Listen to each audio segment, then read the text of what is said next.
What is considered a good or bad plus-minus in basketball? Imagine you're watching a game and wondering how much a player really influences the team's success.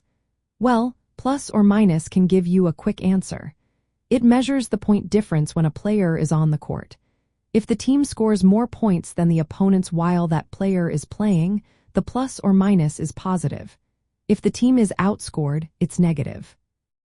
A good plus or minus usually means the player is helping the team win.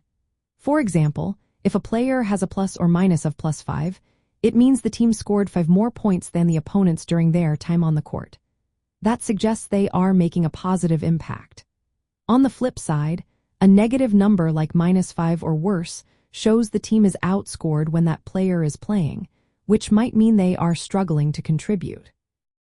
But what counts as good or bad can depend on the situation. Generally, a plus or minus of +5 or higher is seen as good. It indicates the player is helping the team outscore opponents when they are on the floor.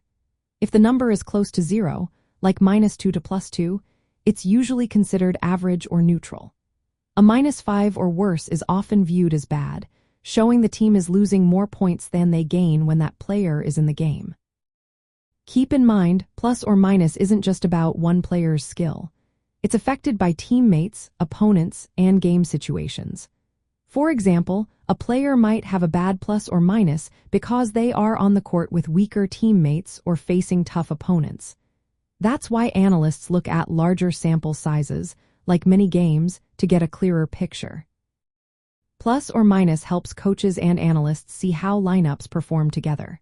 It shows which combinations of players work well and which might need adjustments. A consistently high plus or minus suggests the player boosts team scoring and defense.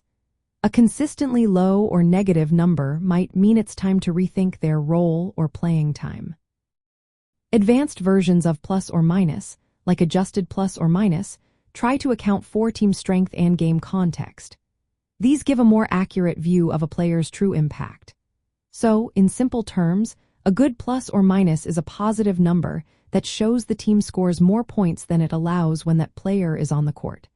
A bad one is a negative number that indicates the team is outscored during their minutes. Remember, it's best to look at many games and use advanced stats to get the full story.